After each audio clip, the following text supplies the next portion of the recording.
Sí, claro que sí. Inclinamos nuestro rostro. Padre amado, te damos gracias en esta hora. Oramos también por los niños, Señor, la iglesia infantil, que tu nombre sea exaltado también en medio de ellos y que puedan, Señor de los cielos, contemplar tu gloria en medio de la enseñanza. Te damos gracias en Cristo Jesús. Amén. Gloria a Dios. Pues los niños pueden salir, supongo. Sí. Muy bien, hermanos. Tenemos la bendición el día de hoy de poder meditar o considerar la palabra de Dios. Quiero pedirles que abran sus Biblias en la carta a los Gálatas, por favor. Carta a los Gálatas, los versos, vamos a considerar el día de hoy, hermano, los versos del 1 al 5. Gálatas, capítulo 1, versos del 1 al 5.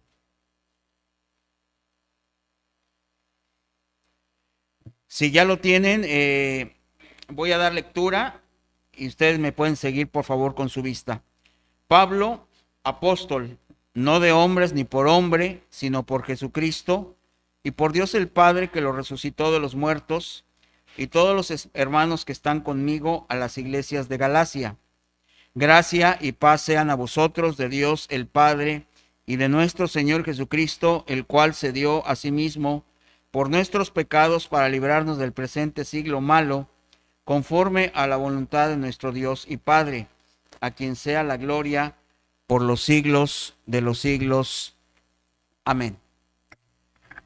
Damos gracias a Dios que el Señor nos concede, hermanos, en esta ocasión poder estar aquí reunidos en su nombre. Me ha tocado la bendición de poder estar en un par de ocasiones aquí predicando la palabra, enseñando con ustedes. Algunos de ustedes los conozco, pero también, hermanos, bienvenidos a los hermanos, a las personas que nos visitan el día de hoy, que están con nosotros. Y vamos juntos a considerar, hermanos, acerca de esta preciosa carta, la carta a los Gálatas. Hermanos, para poder entender y disfrutar una carta, tenemos que visualizar el contexto de la misma. Una epístola, hermanos, es una carta. Y en el Nuevo Testamento nosotros tenemos 21 cartas, las cuales fueron dirigidas en primer lugar, hermanos, a iglesias. Y en segundo lugar, a personas. El objetivo, hermanos, de estas cartas es el objetivo mismo de la Biblia en sí. Por ejemplo, 2 Timoteo nos dice, hermanos, que toda la escritura es útil para enseñar, redarguir, corregir e instruir en justicia. Pero también, hermanos, en 1 Corintios se nos dice que la palabra de Dios, la palabra profética, sirve para edificar, exhortar y consolar. Y en el caso, hermanos, de las cartas bíblicas, también llamadas epístolas, tenemos que considerar tres aspectos. El primero de ellos, hermanos, es que las cartas fueron escritas por hombres. Hombres, hermanos, en segundo aspecto, que fueron inspirados por el Espíritu Santo. Y si este mensaje fue inspirado por el Espíritu Santo, entonces, hermanos, el mensaje es eterno. Y al ser un mensaje eterno, a pesar de que estas cartas fueron escritas en el primer siglo, el mensaje llega a nosotros tan fresco, tan presente como fue escrito en aquella ocasión. Un aspecto muy importante a considerar, hermanos, es que las cartas fueron escritas para tratar asuntos, problemas, circunstancias que estaban aconteciendo en la vida de las iglesias o en la vida de los creyentes. Y este aspecto es muy importante. Todas las cartas, hermanos, que tenemos en la Biblia, las epístolas en el Nuevo Testamento, 21 de ellas, todas fueron escritas en la segunda mitad del primer siglo, es decir, entre los años 50 y 100 fueron escritas todas las epístolas. Y tomemos en cuenta algo muy importante. Fueron escritas cuando la iglesia del Señor Jesucristo todavía estaba en pleno desarrollo y todavía estaba en pleno crecimiento espiritual. Estaban, hermanos, estas iglesias comenzando, muchas de ellas, la vida cristiana. Estaban en ese desarrollo espiritual, desarrollo, hermanos, doctrinal, pero sobre todo un desarrollo vivencial. ¿A qué le llamamos desarrollo vivencial? Significa, hermanos, cómo estaban ellos viviendo el mensaje del evangelio que ellos habían recibido.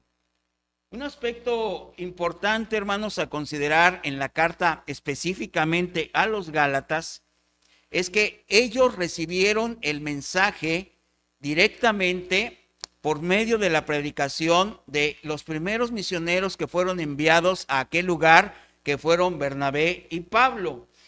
Y muy importante es considerar, hermanos, que incluso muy probablemente cuando esta carta a los Gálatas fue escrita, todavía no habían sido escritos los 4 evangelios. Estaban en proceso el evangelio de Mateo, de Marcos, de Lucas, de Juan, todavía estaban en proceso, se estaban escribiendo. Así que a diferencia de nosotros, ellos no tenían los evangelios como los tenemos nosotros escritos, pero sí tenían el conocimiento del evangelio, de la verdad bíblica, a través de la predicación de los hombres que llegaban a esos lugares. El tema del día de hoy, hermanos, que vamos a considerar, lleva por título, llamados, todos nosotros somos llamados a perseverar en la gracia y la paz que el Señor nuestro Dios nos ha otorgado. Y el objetivo, hermanos, para nosotros el día de hoy en este tema es que habiendo recibido del Padre y del Hijo la gracia y la paz, y entendiendo el valor de la gracia y la paz, hermanos, guardemos en nuestra vida y con nuestra vida el mensaje, hermanos, el tesoro precioso del mensaje de la gracia y la paz. ¿Y por qué enfatizo mucho esto? Porque precisamente esto es lo que está diciendo el apóstol Pablo. Pablo está diciendo gracia y paz a las iglesias en Galacia. El tema, hermanos, lo vamos a dividir fundamentalmente en 2 partes. Las iglesias en Galacia. ¿Qué fue lo que recibieron como segunda parte y cómo lo recibieron? ¿Y qué ocurrió inmediatamente después de que lo recibieron? Aunque hoy solamente tocaremos 2 puntos. Ahora, probablemente ustedes han leído la carta a los Gálatas en muchas ocasiones, quizás conozcan muchos aspectos, pero también tenemos que considerar cuando predicamos, hermanos, la palabra de Dios, estamos en este lugar sagrado, especial. Tenemos que considerar, hermanos, que quizás no todos tenemos el conocimiento del contexto. Y quisiera pedirle a mi hermano Alejandro que si nos proyecta el mapa que le solicité para poder entrar un poquito en contexto y poder entender un poco. La iglesia en Galacia. ¿Quiénes eran los Gálatas? El nombre de hermanos de los habitantes de una ciudad, la forma que se les nombra se le conoce como gentilicio. Y en la palabra de Dios tenemos varios gentilicios. Por ejemplo, los habitantes de la ciudad de Éfeso se le llamaban efesios. A los habitantes en la ciudad de Corinto se les llamaba los corintios. Pero en Galacia el gentilicio era más bien aplicado no a una ciudad, sino a una región. En su primer viaje misionero, como podemos nosotros ver, lo hacemos un poquito más pequeño. Viaja el apóstol Pablo, son enviados de Antioquía en Siria, como podemos ver del lado derecho de la pantalla, llegan a Chipre, pasan, hermanos, por la isla de Chipre, pasan por Pafos, llegan, hermanos, al puerto de Panfilia, llegan a la región de Panfilia, y de ahí se encaminan ellos directamente, dice la escritura, que pasan directamente y se van hasta Antioquía de Pisidia, así se llama esa región, y de ahí ellos visitan 4 lugares donde predican el evangelio de una manera fuerte, contundente y poderosa. Ellos predican el mensaje en Antioquía de Pisidia, en Iconio, en Listra y Derbe. Así que la carta a los Gálatas engloba no una ciudad, la carta a los Gálatas engloba una región, lo que actualmente es Turquía. Y esta región, hermanos, estaba propiamente en el centro norte de Turquía, y ahí es donde llega el mensaje del Evangelio. Otra característica, y toda esa introducción que estoy dando es para poder entender después a lo largo de que veamos nosotros, hermanos, la carta a los Gálatas, para poder entender el contexto de por qué el apóstol Pablo va a tocar una serie de consideraciones que son muy importantes, no para la iglesia, sino para las iglesias. Él lo escribe en plural, las iglesias que están en Galacia. En primer lugar, hermanos, en estos lugares estaban mayormente poblados por gentiles. ¿A quienes se les llama gentiles? Se les llama gentiles precisamente a todos los que no eran judíos. Pero también muchos judíos que habían sido dispersados desde aproximadamente 500 años atrás, 300 años atrás, y que salieron de su tierra, llegaron y se establecieron en estas regiones y se establecieron a través de vivir en ellas, trabajar en ellas, pero su vida religiosa ellos la practicaban en algo que se conoce como las sinagogas. Así que también en estas regiones no solamente había gentiles, sino también había judíos. Y cuando un gentil quería convertirse al judaísmo a través de una serie de condiciones o circunstancias o ritos que por el momento no vamos a considerar, entonces, una vez que cumplían ellos con estos requisitos, se les conoce como prosélitos. Entonces tenemos dentro de la iglesia tres grupos de personas. Tenemos nosotros gentiles, judíos y prosélitos. Por otro lado, eran ciudades, todas estas, dominadas por el Imperio Romano, dominadas tanto militar como políticamente. Pero también, por otro lado, toda esta región había recibido durante muchos años cultura griega, puesto que el imperio griego dominó antes del imperio romano y tenían ellos una buena carga de cultura griega en medio de ellos. Y por si fuera poco, todavía también tenían una gran cantidad de costumbres y religiones paganas e idólatras que ellos habían heredado evidentemente de sus ancestros. Como podemos ver, era una iglesia o eran iglesias multiculturales, multireligiosas y que tenían una gran cantidad de situaciones. Ellos, hermanos, ¿qué fue lo que recibieron los Gálatas? Ellos recibieron el mensaje del Evangelio a través de la predicación de una manera potente, sencilla y clara durante el primer viaje misionero de Pablo y Bernabé. Ahora bien, los Gálatas, hermanos, los habitantes de la región de Galacia, tenían, al igual que nosotros, los mismos problemas. Por un lado, eran ciudades, muchas de ellas prósperas, comercialmente hablando, porque era el paso en muchas ocasiones para ir de Europa hacia Asia Menor, y evidentemente había mucho comercio, había mucho tráfico de mercaderías que pasaba por las ciudades. Pero al igual que nosotros, hermanos, también había opresión, también había pobreza, también había mucha gente enferma en medio de las ciudades, había evidentemente problemas familiares, había desintegración también familiar, había vicios, problemas de salud, problemas de educación, pobreza, escasez, pero también ciudadanos con aspiración de una vida mejor. Todo esto había en aquella región, pero, y es lo mismo que tenemos nosotros hoy en día, pero el problema principal y fundamental que tenían los hombres, las mujeres, los jóvenes en aquella región, es el mismo que tenemos nosotros hoy en día. ¿Y cuál es el problema grande, fuerte, que se vive hoy en día en el género humano? Que por nuestra naturaleza pecaminosa, por causa de nuestro pecado, estamos separados y condenados en la eternidad de la presencia de Dios. Estamos separados y condenados a una muerte eterna.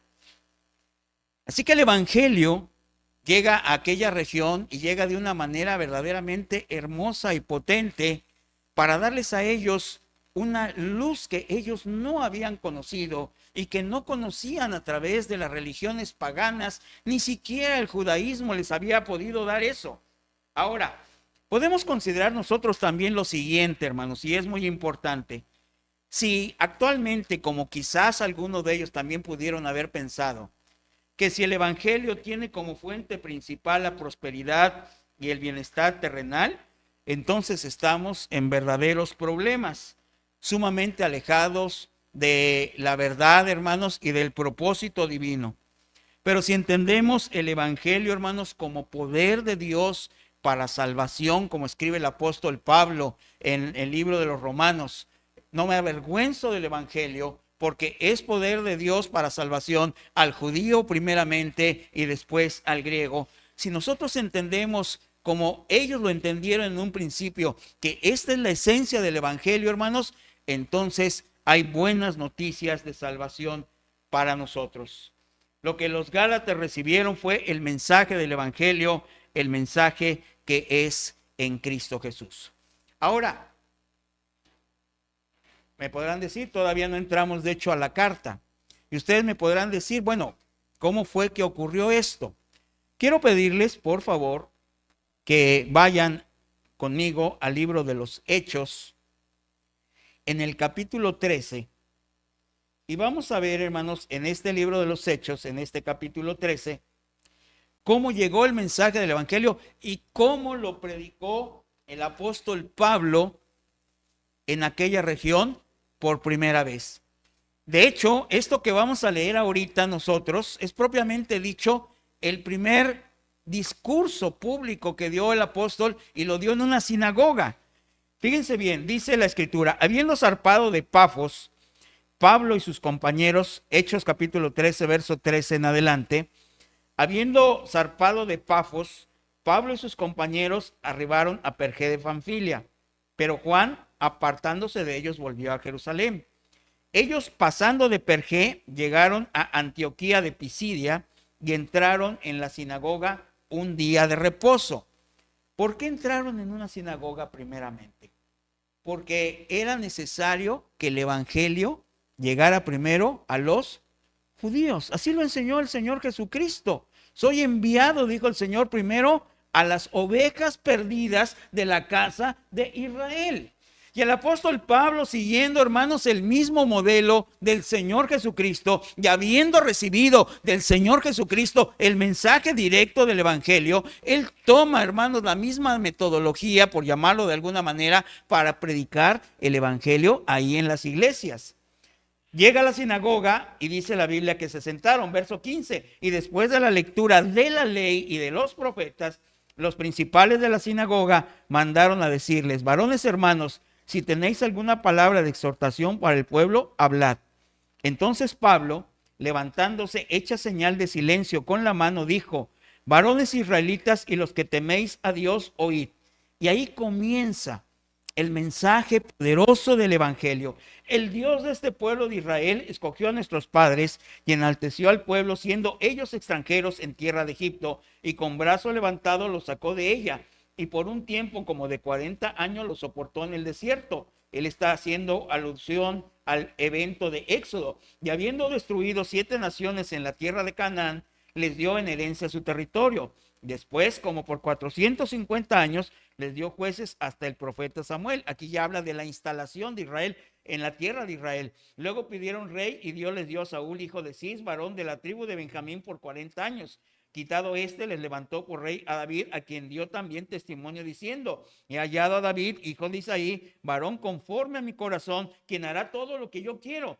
De la descendencia de este, y conforme a la promesa, Dios levantó a Jesús por Salvador a Israel, antes de su venida, predicó Juan el bautismo de arrepentimiento a todo el pueblo de Israel. Mas cuando Juan terminaba su carrera, dijo: ¿quién pensáis que soy? No soy él, mas he aquí viene tras mí uno de quien no soy digno de desatar el calzado de los pies. Aquí está hablando de Juan capítulo 1. Varones, hermanos, hijos del linaje de Abraham y los que están entre vosotros, que teméis a Dios, a vosotros es enviada la palabra de esta salvación, porque los habitantes de Jerusalén y sus gobernantes, no conociendo a Jesús ni las palabras de los profetas que se leen todos los días de reposo, las cumplieron al condenarle, y sin hallar en él causa digna de muerte, pidieron a Pilato que se le matase, y habiendo cumplido todas las cosas que de él estaban escritas, quitándolo del madero, lo pusieron en el sepulcro. Mas Dios le levantó de los muertos, y él le apareció durante muchos días a los que habían subido juntamente con él de Galilea a Jerusalén, los cuales ahora son sus testigos ante el pueblo. Y nosotros también os anunciamos el evangelio de aquella promesa hecha a nuestros padres, la cual Dios ha cumplido a los hijos de ellos, a nosotros, resucitando a Jesús, como está escrito también en el Salmo 2: mi hijo eres tú, yo te he engendrado hoy. ¿Qué es el evangelio? El evangelio. La palabra evangelio viene de evangelión, buenas nuevas, buenas noticias. Pero el evangelio es mucho más, hermanos, que esa expresión. El evangelio, hermanos, es Cristo mismo. El evangelio, hermanos, es la encarnación de Cristo, la vida perfecta de Cristo que Él vivió. Es su muerte en la cruz del Calvario. Fue su sepultura, que muchas veces cuando predicamos nos la saltamos. Es que Jesús murió y resucitó. No, Jesús murió, fue sepultado y resucitó de entre los muertos y ascendió a los cielos. Y estamos esperando de allá de los cielos, hermanos, el regreso de nuestro Señor Jesucristo. Y cuando hablamos nosotros del evangelio, estamos hablando, hermanos, de todo esto que nosotros acabamos de señalar. Y lo que precisamente el apóstol Pablo está, hermanos, compartiendo en este mensaje, en este primer mensaje, en una sinagoga en Antioquía de Pisidia, hermanos, y es el mismo mensaje que después él llevaría a las demás ciudades. Él está compartiendo con certeza, hermanos, y con seguridad el mensaje del evangelio. Y vuelvo a reiterar, ¿qué es el mensaje del evangelio? El mensaje del evangelio, hermanos, es Cristo Jesús. ¿Qué pasó, hermanos, con los judíos que oyeron? Muy pocos creyeron. La mayoría dudó o rechazó. Sin embargo, dice, me voy a saltar hasta el verso 46.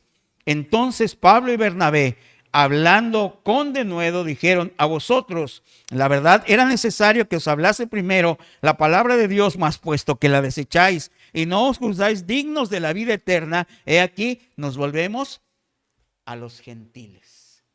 Y si puedo parafrasear, podemos decir, he aquí, nos volvemos a los Gálatas. Porque así nos ha mandado el Señor: te he puesto para luz a los gentiles, te he puesto para luz a los Gálatas, a fin de que seas para salvación hasta lo último de la tierra. Los Gálatas, oyendo esto, se regocijaban la palabra del Señor y creyeron todos los que estaban ordenados para vida eterna, y la palabra del Señor se difundía por toda aquella provincia de Galacia. Esto fue lo que ocurrió. Ahora bien, vayan nuevamente conmigo a la carta a los Gálatas. Ahora sí, por favor, los versos del 1 al 5. Y vamos a considerar, hermanos, la carta en sí misma. Lo primero que tenemos que ver, y si ustedes ven con atención sus Biblias, en la mayoría de sus Biblias, los versos del 1 al 5 tienen un pequeño título que está arriba con letras negritas o negrillas. Estos títulos originalmente, hermanos, no están en los escritos originales. Estos fueron puestos por la Sociedad Bíblica. Evidentemente nos sirven a nosotros mucho temáticamente. Pero en muchas ocasiones estos títulos pueden a nosotros un poco desviarnos o confundirnos acerca de lo que en este caso el escritor quería decir. Si vemos nosotros, si revisamos la carta, en estos primeros 5 versículos, vemos que arriba hay una notita que dice salutación. Salutación que equivale a saludo. Pero en realidad, hermanos, esto no es así. Esto no es así. Quiero que pongamos atención.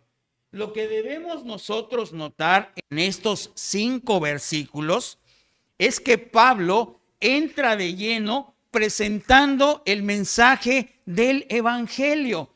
No es tanto un saludo. Pablo entra directamente presentando el mensaje del evangelio y lo dice hablando de que Dios el Padre resucitó al Señor Jesucristo de entre los muertos y que Cristo se dio a sí mismo por nuestros pecados para librarnos del presente siglo malo. Más que un saludo, lo que el apóstol Pablo está haciendo, hermanos, es entrando directamente con el mensaje del evangelio, para que después, con la próxima semana, cuando veamos el verso número 6, podamos entender lo que va a escribir Pablo precisamente en el verso 6. Es decir, más que un saludo, entra directamente volviendo a recordarle a los Gálatas el mensaje del evangelio. Pablo visitó esta región, si nos vuelves a poner porfis el mapa.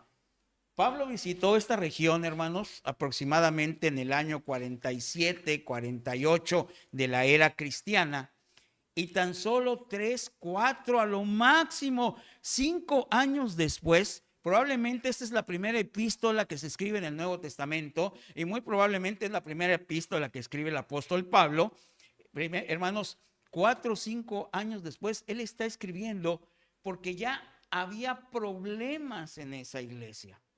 Y lo que Pablo va a hacer es va a entrar directamente a través de esto que nosotros aquí tenemos como saludo, que es mucho más que un saludo.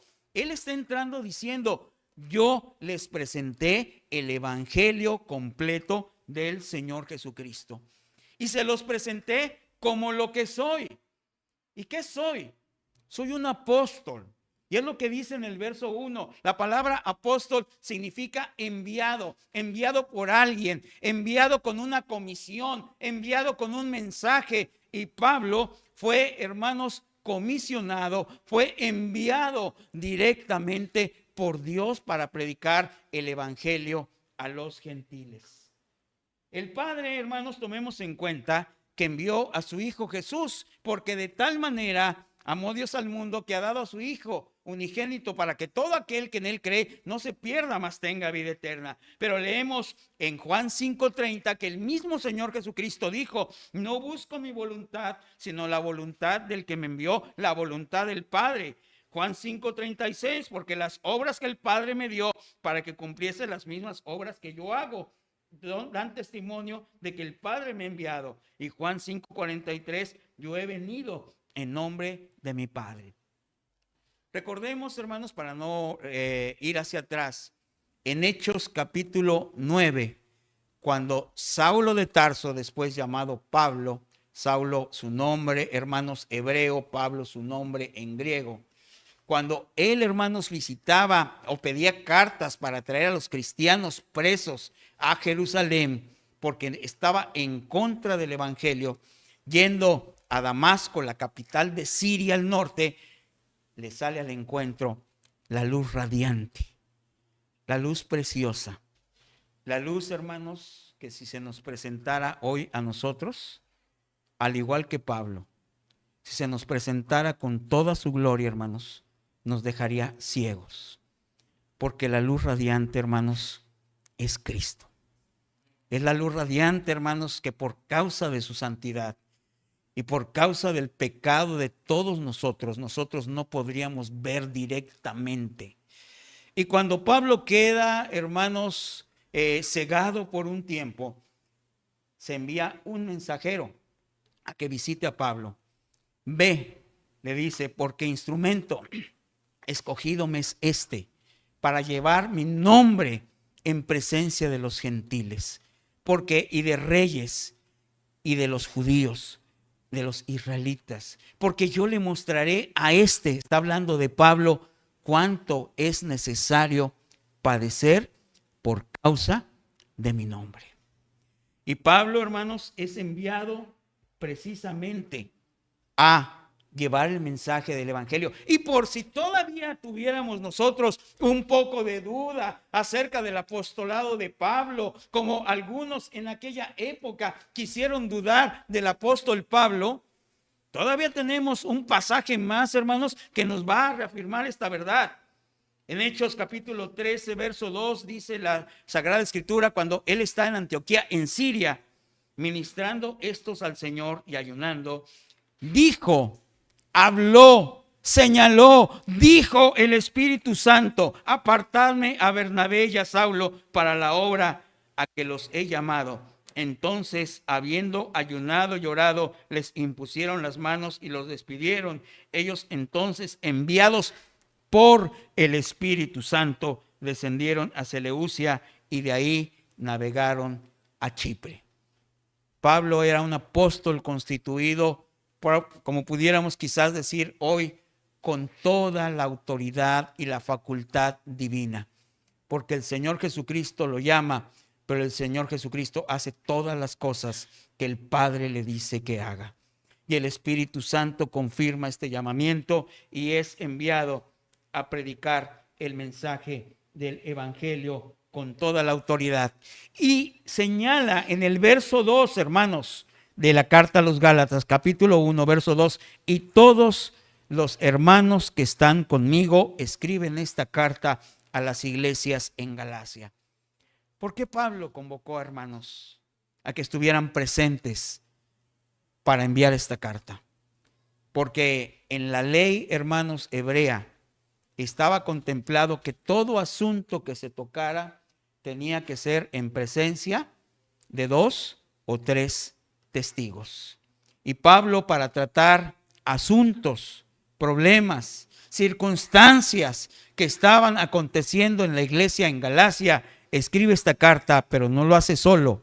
Están los hermanos que le acompañan, hermanos, están con él en ese equipo misionero. El mensaje primordial, hermanos, gracia. Verso 3, gracia y paz sean a vosotros.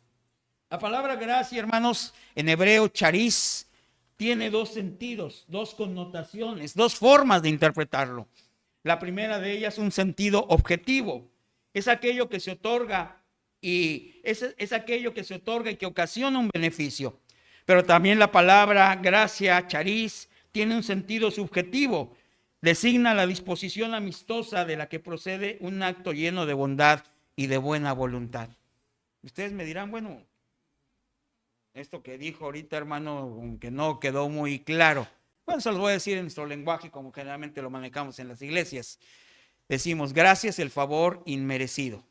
Es lo que recibimos, ¿sí? No merecíamos la salvación, no merecíamos la vida eterna. Y sin embargo, hermanos, por la voluntad preciosa del Padre Celestial en la obra del Señor Jesucristo, nosotros ahora tenemos salvación y vida eterna. Gracia, generalmente lo traducimos como favor inmerecido. Pero a mí me gusta más la otra connotación, la subjetiva. En un sentido subjetivo, hermanos, la gracia no es otra cosa más que el ejercicio de la soberana voluntad de Dios. Lo que Dios quiere hacer. Él nos ha salvado a todos y cada uno de nosotros por su voluntad, hermanos. No por nuestras obras, no por lo que seamos, no por lo que pensamos que podemos hacer. Él nos ha salvado, hermanos, porque es su voluntad. Les voy a dar 2 ejemplos del Antiguo Testamento muy claros y muy sencillos. Dice en el libro de Génesis, capítulo 6, que Noé halló gracia delante de Dios. Noé era un hombre justo en sus generaciones. Él halló gracia delante de Dios. Pero Noé, al igual que toda la descendencia, hermanos, desde Adán hasta nuestros días, también Noé heredó, hermanos, la naturaleza pecaminosa. Por lo tanto, Noé también debió haber muerto junto con sus hijos y sus esposas en aquel diluvio. Pero Noé, por la voluntad de Dios, halló gracia delante de Dios. El segundo ejemplo lo tenemos en Israel, hermanos. El pueblo de Israel estaba cautivo en Egipto. Y en la noche de la Pascua, en aquello que se llama Pesaj, en aquella noche en que pasaba el ángel destructor con la muerte, en aquella, hermanos, casa donde estuviera puesta la sangre, en el dintel, hermanos, de la puerta, aquella casa no sufriría la muerte del ángel destructor. Y murieron los primogénitos egipcios. Pero si somos, hermanos, muy acuiciosos, en realidad deberían haber muerto todos. No solamente los primogénitos egipcios, deberían haber muerto hasta los israelitas, porque también ellos eran pecadores separados de Dios. También ellos estaban separados de Dios. También habían practicado el pecado de idolatría ahí en Egipto. Y no solamente los primogénitos, todos los que habitaban en esa región y todos nosotros merecemos la muerte, porque la paga del pecado es muerte. Mas la gracia de Dios es vida eterna en Cristo Jesús.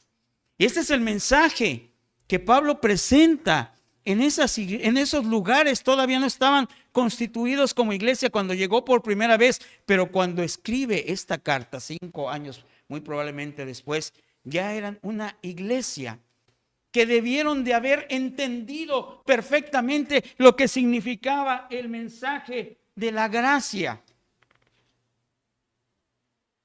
La gracia, hermanos, nosotros la podemos ver de manera muy particular y muy gráfica en el Evangelio de Juan, en sus primeros capítulos.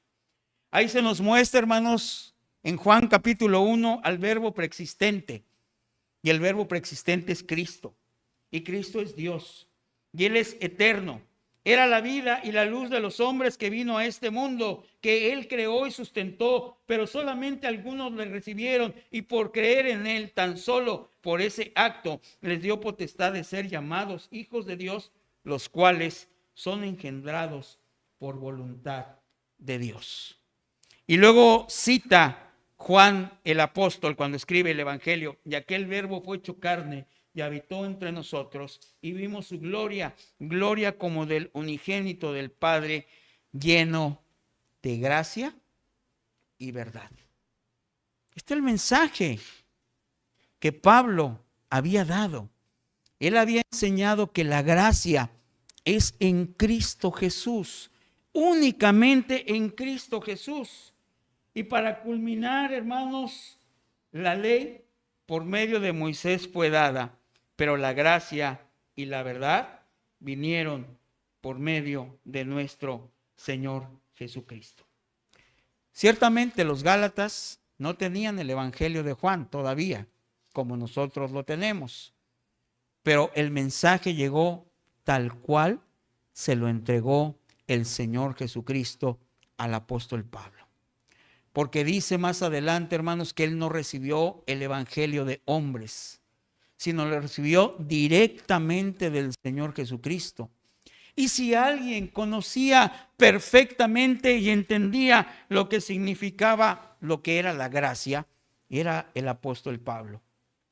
Si leyéramos completo, hermanos, todo el discurso del apóstol Pablo en Hechos capítulo 13 que estábamos leyendo, Pablo hace alusión a 3 pactos: al pacto abrámico, al pacto sinaítico y al pacto davídico.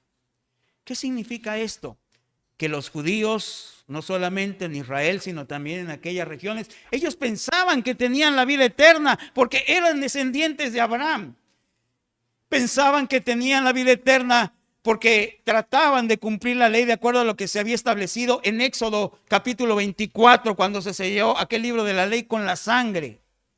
Y pensaban, hermanos, que ellos podían entrar al reino del hijo prometido a David por tener estas 2 características: Pero Pablo, en ese mensaje que les presenta en Hechos capítulo 13, les dice claramente: no es a través de los pactos del Antiguo Testamento, es a través del pacto que hizo nuestro Señor Jesucristo con su sangre, sellado ese pacto que es eterno en el precioso sacrificio que nuestro Señor hizo por nosotros. Por eso, en aquella noche cuando Él estaba, hermanos, Él estaba señalando todo esto, el Señor Jesucristo dijo de la siguiente manera, hermanos: esta es mi sangre que por vosotros es derramada. Esta es la sangre del nuevo pacto. Juan el Bautista señaló en su tiempo: he aquí el Cordero de Dios que quita el pecado del mundo.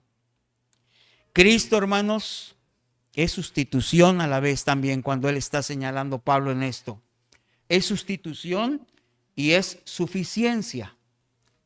Cristo, hermanos, lo señala el apóstol Pablo, el cual se dio a sí mismo por nuestros pecados, para librarnos del presente siglo malo. El cual se dio a sí mismo por nuestros pecados.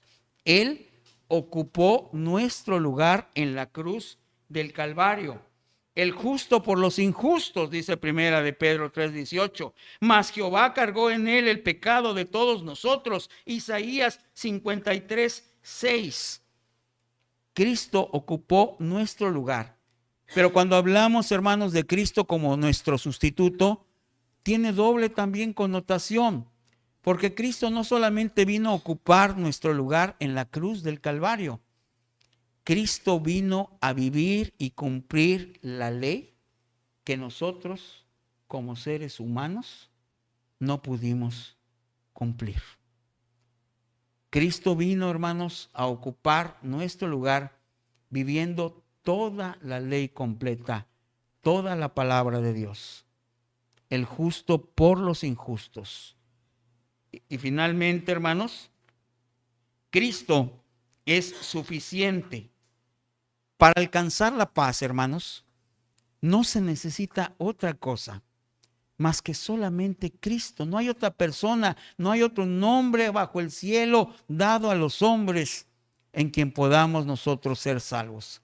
La paz la entendemos, hermanos, como la ausencia de esa enemistad contra Dios, de ese conflicto que había y que nos tenía a nosotros separados de Dios. La paz es el resultado de la gracia.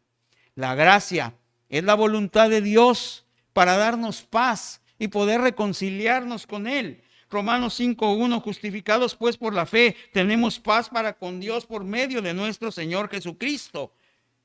Isaías 53:6, mas Él herido fue por nuestras rebeliones, molido por nuestros pecados, sustitución y el castigo de nuestra paz, dice Isaías, fue sobre Él.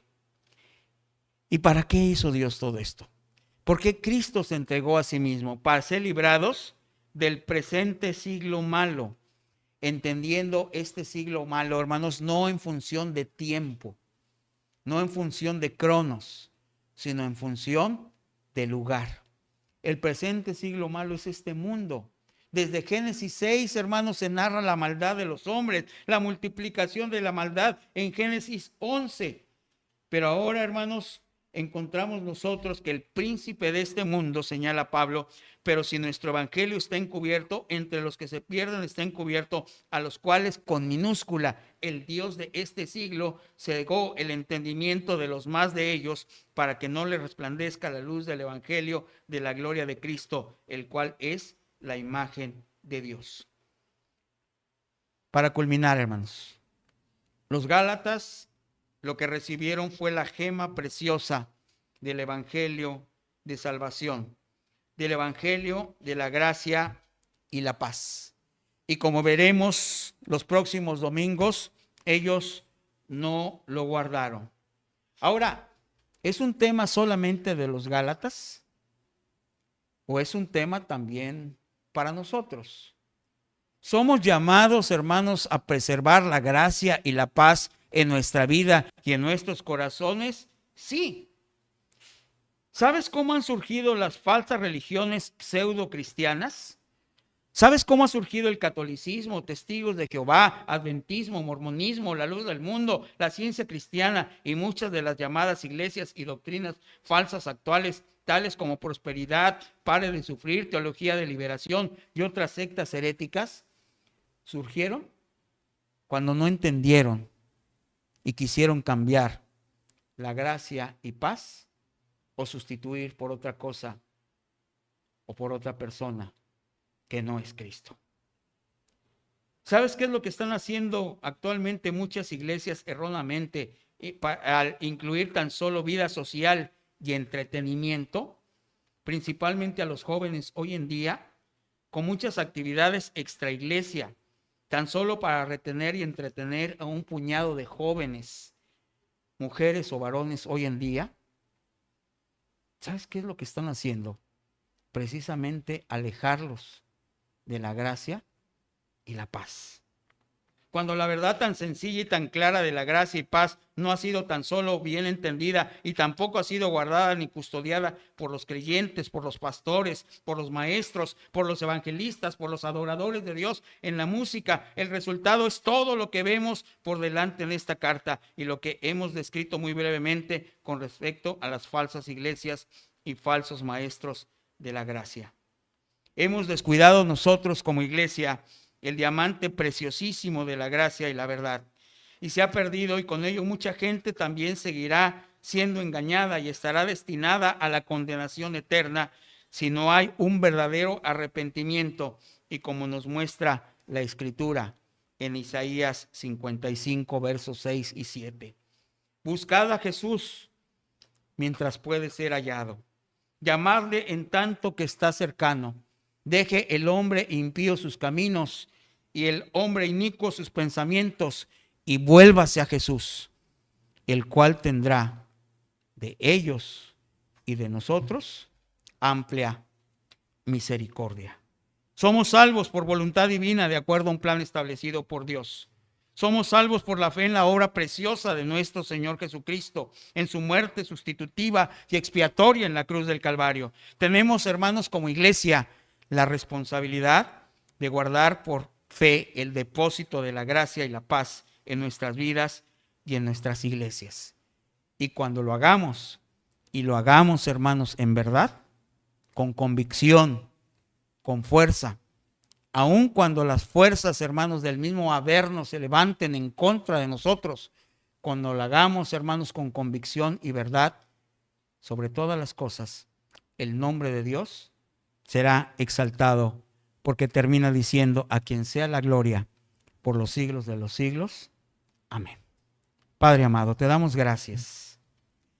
Gracias por tu gracia y la paz que tú nos otorgas a través de la obra preciosa de nuestro Señor Jesucristo. Honramos tu nombre, Señor, y te bendecimos eternamente y para siempre. Gracias, Señor de los cielos, porque nosotros, al igual que los Gálatas, en Antioquía de Pisidia, en Iconio, en Listra, en Derbe, también recibieron el mensaje que hoy también nosotros recibimos a través de tu palabra, a través de las Escrituras, inscrito en la Biblia con letras eternas. Como iglesia te pedimos perdón si no hemos guardado, Señor, contendiendo ardientemente por la gracia y paz que nos has otorgado. Y con humildad nos acercamos esta hora a ti para pedirte, Señor, que llenes nuestro corazón de esa convicción, que al salir, Señor, de los cielos de estas puertas, proclamemos el mensaje de gracia y paz, pero que también lo defendamos en nuestra iglesia, que también, Señor, lo guardemos en nuestras vidas, que preservemos este mensaje en nuestras familias. Te pedimos perdón, pero por la fe también te pedimos, Señor de los cielos, toda, Señor, tu sabiduría, todo tu amor, toda tu bondad, toda, Señor de los cielos, tu fuerza que nos puedas otorgar para ser, Señor de los cielos, fieles a este mensaje que hemos recibido. Honramos tu nombre y te damos gracias por los méritos preciosos de tu Hijo amado, nuestro precioso Señor Jesús, en la cruz del Calvario. Amén. Bendiciones.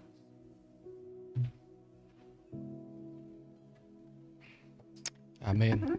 Buenos días, hermanos. El culto de domingo que celebramos como iglesia es un culto donde la gente recibe y da y recibe. A eso nos reunimos. Por eso iniciamos adorando al Señor en la mañana, dándole la gloria y la alabanza a Él. Hemos recibido el mensaje de Dios y ahora la iglesia vuelve a participar en el acto de darse y darse a sí mismo.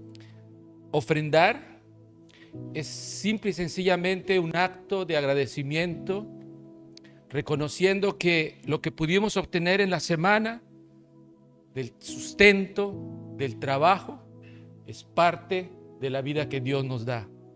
No es solamente presentarnos ante el ofrendero y depositar un dinero, es un reconocimiento delante del altar de Dios y decir gracias porque me permitiste terminar esta semana con tu provisión. Oremos por las ofrendas en esta mañana. Padre Santo, tu palabra dice que de lo recibido de tu mano, eso debemos darte. Y Señor, en esta mañana agradecemos porque nos has hablado al corazón y nos has hablado con tu palabra. Hemos recibido de tu Espíritu Santo, de tu siervo, ese mensaje de ponernos delante de tu gracia y delante de tu paz.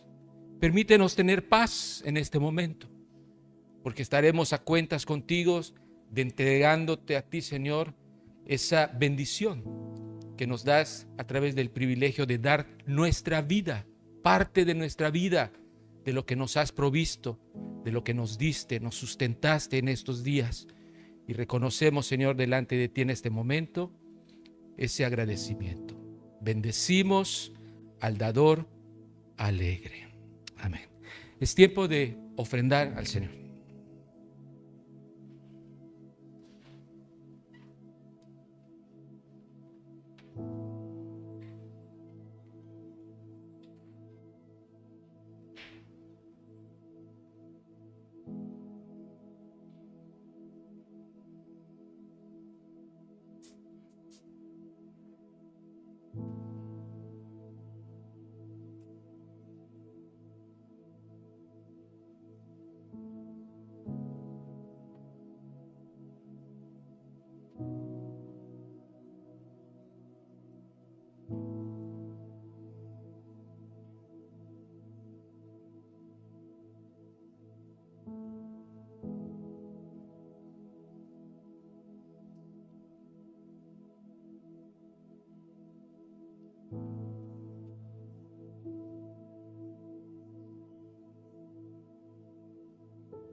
La Escritura nos dice en Hechos 2:42, y se dedicaban continuamente a las enseñanzas de los apóstoles, a la comunión, al partimiento del pan y a la oración. Nosotros como iglesia tendremos en este día el partimiento del pan, recordando, conmemorando el sacrificio de nuestro Señor, advirtiendo primero que no podéis beber la copa del Señor y la copa de los demonios, no podéis participar de la mesa del Señor y de la mesa de los demonios. En la Escritura encontramos estas palabras: porque yo recibí del Señor lo que también os he enseñado, Que el Señor Jesús, la noche que fue entregado, tomó pan y habiendo dado gracias, lo partió y dijo: tomad, comed, este es mi cuerpo, que por vosotros es partido, haced esto en memoria de mí. Asimismo tomó también la copa después de haber cenado, diciendo: esta copa es el nuevo pacto en mi sangre. Haced esto todas las veces que lo bebieres en memoria de mí. Así pues, todas las veces que comieres este pan y bebieres esta copa, la muerte del Señor anunciáis hasta que Él venga. Quisiera pedirle a la membresía de la iglesia pudiera ponerse de pie.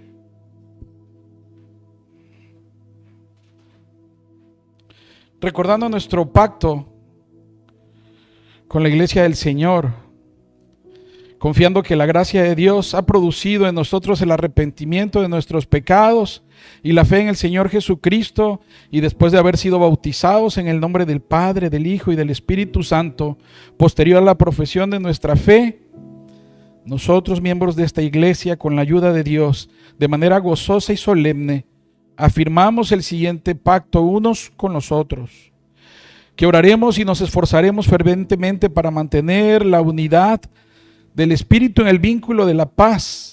Conviviremos en amor fraternal, con sencillez, mansedumbre, amabilidad y paciencia, dispuestos a perdonarnos tal y como Dios nos perdonó en Cristo. Nos regocijaremos por la felicidad de los demás y llevaremos las cargas y las tristezas de los demás con ternura y compasión.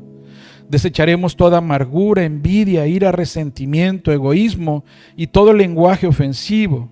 Usaremos nuestras palabras para edificarnos y seremos prontos para reconciliarnos según los pasos establecidos en la palabra de Dios.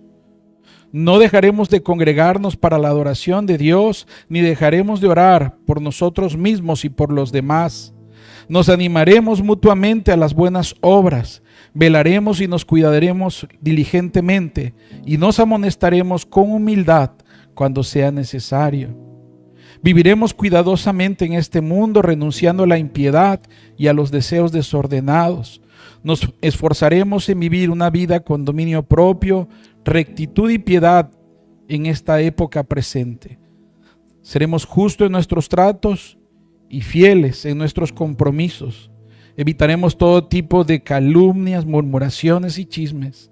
Evitaremos todo tipo de productos y hábitos que causen daño a nuestro cuerpo o pongan en peligro nuestra propia fe o las demás.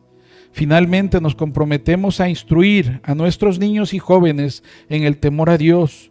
Procuraremos orar por toda nuestra familia y nuestros conocidos y viviremos ejemplarmente para ellos a fin de mantener un buen testimonio que adorne el Evangelio, trabajando juntos por la permanencia del ministerio fiel del Evangelio mediante la honra, el apoyo y la defensa de la proclamación de las Escrituras.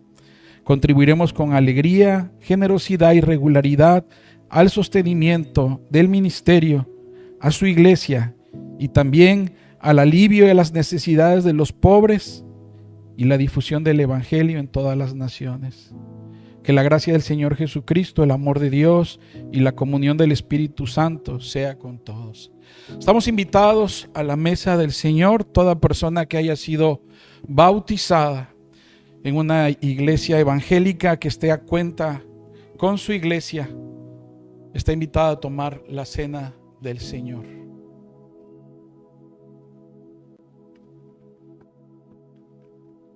Vamos a pedir a nuestro hermano Manuel.